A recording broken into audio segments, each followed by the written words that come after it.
Hey, I'm Dean and this is Legacy Voyage. In Season 1, I'm documenting my journey to earning my first 100K net worth as a full-time college student. Join me as I share some of the lessons I learned along the way.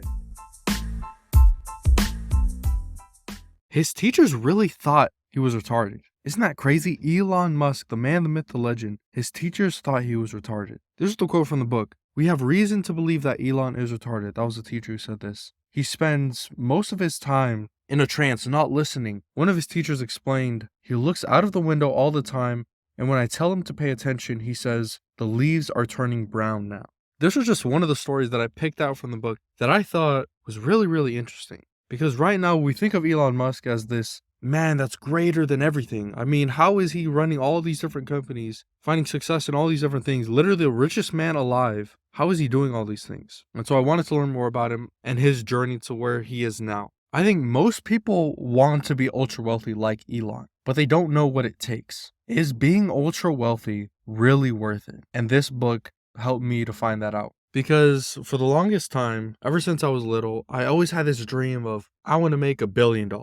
And that's with a B. B with a billion. I always wanted to be the richest man alive, the richest tongue you'll ever see. But is it really worth it? Because by all measures of success, by all standard measures, Elon is literally the most successful person in the world. He's running 6 companies right now. Let me run through them. He's got Tesla. He's got SpaceX and Starlink, which is kind of like a offset of that. He's got X.com, which is formerly Twitter, The Boring Company, Neuralink, X.ai, all these different things that are doing huge things in energy and space exploration and media democratization, all these big, huge, fancy words. He's doing all these things, but he's not just doing it at a low level. He's doing all of these things at an extremely high level. His net worth right now is $242 billion. With a B. That is crazy to wrap my head around. This is late 2023, by the way, but you can double check what his net worth is right now. I mean, probably upwards of 400 billion, maybe. I don't know, in the future. But you look at this guy, look at all his stats, and I can confidently say right now, I would not want to be him. And you might be thinking, Dean, what the heck? Why wouldn't you want to be worth over $200 billion and be able to buy literally anything you want in the world? How could you not want that? And don't get me wrong, I mean, I don't think it would be tough to have a couple $1 billion sitting in the bank right now. I mean, that would probably be super nice, but I don't want to be him. It would probably be super nice to have the net worth of entire countries' GDP. I mean, this guy is insane, but I still wouldn't want to be him. And the reason why is actually super simple, because I've reprioritized my life to be all about health, relationships, and wealth in that order. And that is super important to me now, and especially moving forward and thinking through life of where I want to be in the next 10, 20,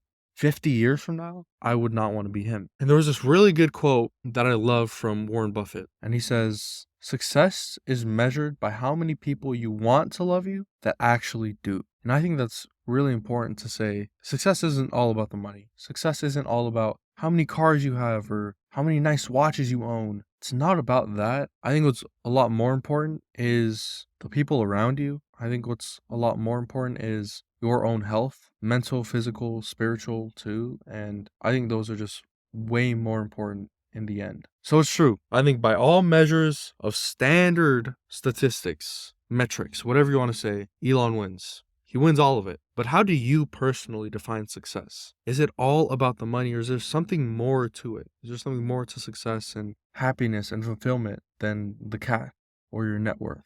And I think there is. That's probably the biggest takeaway I had from this book. But it's not to say that we can't look at Elon's life, look at some of the things that he's done and say, okay, although I don't want to be like him, I'm going to take what he's been through life. I'm going to use that to where I want to go in life. And these are 7 things that I think really set Elon apart from the rest of us. Because quite frankly, I mean, this dude is actually built different. He's done some really, really cool things. And this audiobook, it was like 20 hours long. So it was a grind to get through it all, but not also get through it all, but have good highlights in there and then distill those highlights into the most key insights. But these are the coolest things that I found. Number 1, I think with Elon is that he's a huge learner. He loves learning. He would do it in his spare time. And there's a quote that he said, reading remained Musk's psychological retreat. It was a way for him to get away from the world and just learn. And I think it's really cool because if we can place this value in learning where we don't learn just to get the A on the test or just to pass the exam and graduate school. If we learn because we love learning, I think it opens up a lot more opportunities.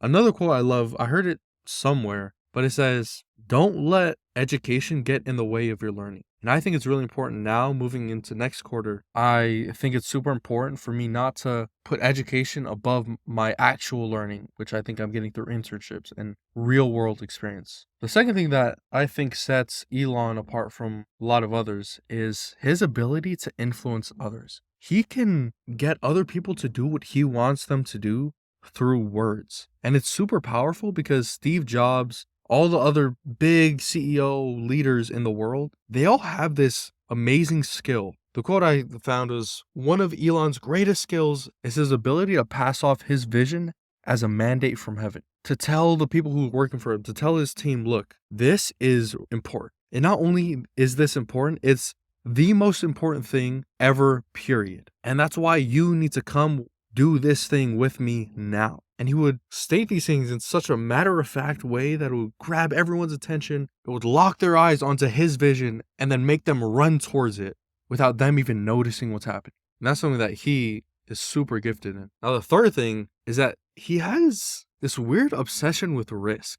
He loves risking everything, literally. From the book, it says, I guess I've always wanted to push my chips back onto the table or play the next level of the game. So it sounds like he's not just playing this game to eventually cash in his chips and walk out of the casino. This man's is playing the game so he can play the game. And after winning all the chips in the world, he'll have it all come in his net worth, in his bank. And he'll have it all right in front of him, ready to cash it in. And he'll take his hands, make a wall in front of him, and just push it away. Because he wants to keep playing the game over and over and over again and just get to the next level. And it's something that really made him stand out. I heard this story, it was in the book, but also from a video that he did. When he was trying to make the decision early in the SpaceX and Tesla journey, he was trying to make this decision, where is he going to put the money? Because he only has enough money for one of his two companies. And the thing about Elon, the thing about any entrepreneur or any founder who starts a business is that they see these things as their children.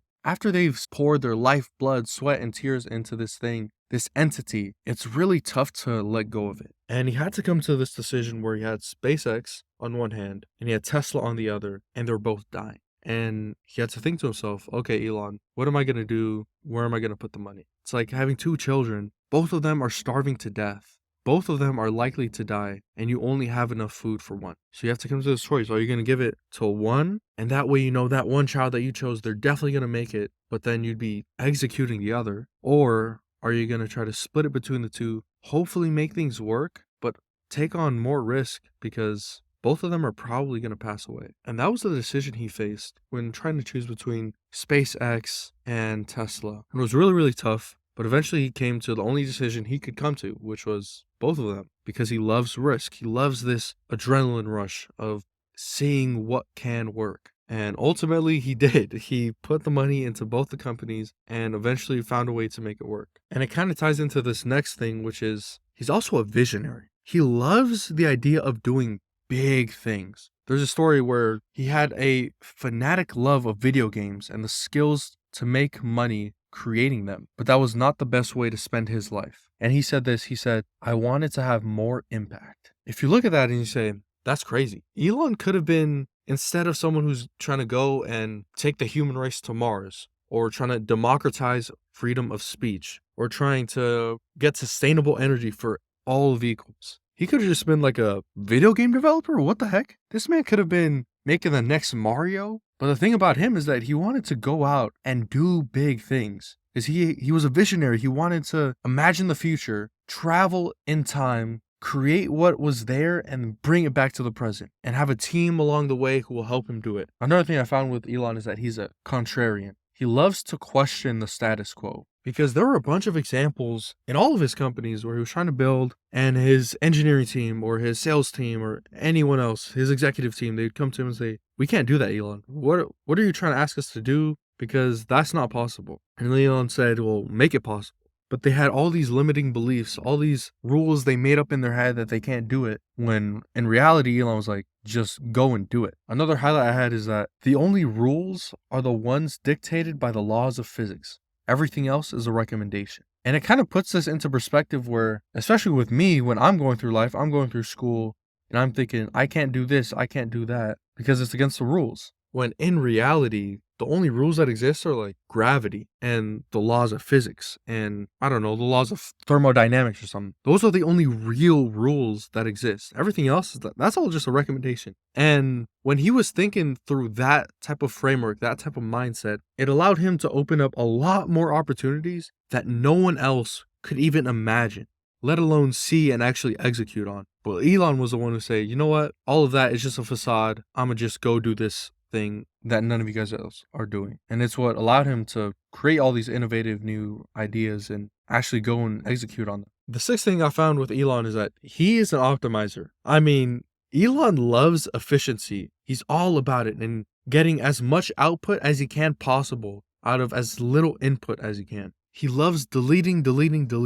And he has this quote saying one of his maxims was that you should never use a cruise missile to kill a fly. Just use a fly swatter. And it was when he was trying to over-optimize or over-automize his whole process for making Tesla cars. And as he was creating the assembly line, he was trying to create robots who would do it efficiently and effectively to where it would just be a machine churning out cars left and right. And then eventually came to this idea where it's like, I don't have to have all of these robots automating the entire world. Some of these things are simple enough to where I could just have a human press a window in or click a button and everything will be okay. And it was one of the examples where he was like trying to use this cruise missile to kill a fly, when in reality, he doesn't have to use something so heavy, so over the top to just kill the dang fly. You use a fly swatter. And it happened a whole bunch where I see this in my life too, where I'm trying to automate everything in the world, when in reality, I could just have a person do it. I could just do it myself and it'll be way quicker, it'll be way easier and less headache. And I also want to add another quote to this part as an optimizer. Elon said, if you don't end up having to restore 10% of the parts you deleted, then you didn't delete enough.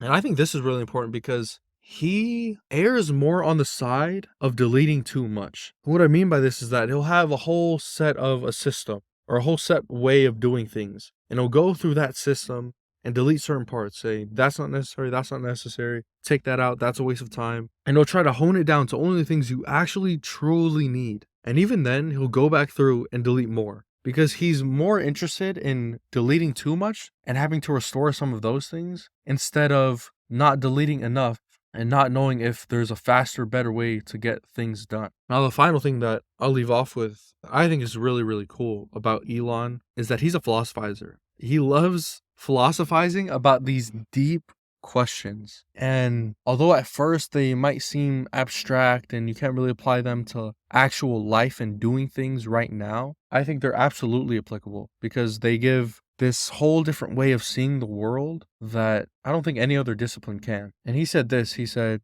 physics could teach everything about the universe except why. And what's really important here is that, of course, physics is amazing, science is great, but I would say they're great at certain things. Nothing about science tells you why killing someone is wrong, morally wrong, and why we shouldn't do it. I don't think anything about science will tell you any answer to the questions that actually matter. And I think it's those big questions of why we're here. What's the point of all this? Which is something where philosophy and religion steps in and tries to come up with ideas to these answers, and why I think it's really, really important. Now, there's one more thing that I want to talk about that was in the book. I have a lot more highlights, a lot more insights from the book, but this was something that I really wanted to share on here. And it's this idea that's kind of like a safe word for Elon and all his friends. And by safe word, I mean, they say this word and Elon will be like, okay, you're right. I'm going to stop doing this right now. And this word is open loop. Now, usually in all of life, if I do something, I get feedback from it. Like, for example, let's say I turn on the stove and the stove is burning hot. It's red to the touch and I touch it with my finger. If I touch it with my finger, I'm going to feel it. I'm going to have the feedback loop that, oh my goodness, that thing is burning hot. My hand is in pain. I'm going to take my hand off of the stove. But what happens if that feedback loop isn't there? where it's an open loop and I don't get feedback anymore. If I touch the stove and I don't even realize that I'm in pain, but my hand is on fire and it's slowly coming to take over my body, what happens then? And that's the idea behind an open loop, is these moments or these eras in Elon's life, or any one of us, where we go and do all these things without getting feedback. Because when you're in these state of mind and you completely disregard all of the outcomes, all of the feedback that you could possibly get, and you just start doing things just to do it, then it could spiral out of control to where you're hurting yourself and everyone else around you. Because something else about Elon is that he loves feedback. He loves getting feedback. He says, we all make mistakes. What matters is whether a person has a good feedback loop, when they can seek criticism from others and improve on that criticism. And it's something that served him super well in his entire career, not only as someone who's trying to go out and do big things, but someone who's trying to go and build products and build teams and lead a successful company. That's something that helped a lot. I thought this book was extremely valuable. Would highly encourage everyone to check it out. For the life update, I've been really, really good in terms of starting from the top, in terms of my health. Mental health, I think it's been the same. It's been the same as it has been for the past couple weeks. It's been really good because I've purposefully made time for myself to, think through life and philosophizing, which has probably really helped a lot. Physical health, I actually haven't worked out before this week, for the last 2-3 weeks. But coming back here, getting more into some type of routine, I think has been super helpful. So just getting back into the gym has been really awesome. And also my diet has been really on point. I think after I talked about that cognitive diffusion idea or concept that I came over last episode, I think it's actually really helped me into being like, okay, I can have thoughts of eating the cookie or the ice cream. Doesn't mean I have to act on it. And really that action part is probably way more important. So that's been really good. In terms of my spiritual health, really just been progressing in this game of religion and seeing where it takes me, honestly. So trying to pray is something that I'm trying to work on, because I can read the scriptures and I can go to church and I can do all these things. But what I probably struggle with the most is prayer and opening myself up that way and humbling myself to getting down on my knees and actually asking God, are you there? Are the words that I'm reading true? Are they not true? Please send me a sign or please tell me. And that's something that I've been trying to do and will continue to do moving forward. In terms of relationships, it's been awesome. This past week, I made time for my brother and sister-in-law. They both came over, had a great time, of course, canceled a bunch of meetings. So I was trying to play catch up the whole time. But I think it was worth it in the end, because making time for the people who are most important to me in my life that's matters more than all the money in the world. And I think it's a lot more important. With wealth, I've got a couple things going on. So as I'm wrapping up these internships, I'm looking forward to next quarter and trying to debate what I'm going to do, where I'm going to be spending my time. And I think where I find myself is that I'll be staying on one of the search fund internships, which is Succession. I'll be doing that next quarter, and I'm hopefully going to learn a lot. And I'm super excited for that, because I don't want my education to get in the way of learning. So that'll be really, really cool. And really just getting all the feedback that I can from the internships that I'm ending. And it's nice because I'm going to get not even a big check. It's like a tiny check, but a check is a check and money is money. So it's nice to get something for all the time that I put in for the past couple weeks. So that'll be nice. And as always, with Ninja News, I've actually been kind of slacking, because I was supposed to do an interview earlier this week. It just never came through. I was supposed to hop on a couple intro calls last week. They straight up didn't show up. And that's really just all a part of the game. I mean, trying to reach out to people and having those people completely ghost me is all part of it. And learning a lot as I'm doing this. As I keep saying, I think playing this game is super valuable. And I'm happy to be doing it. Looking forward to next quarter. We'll keep everyone filled in. But that's all for this one.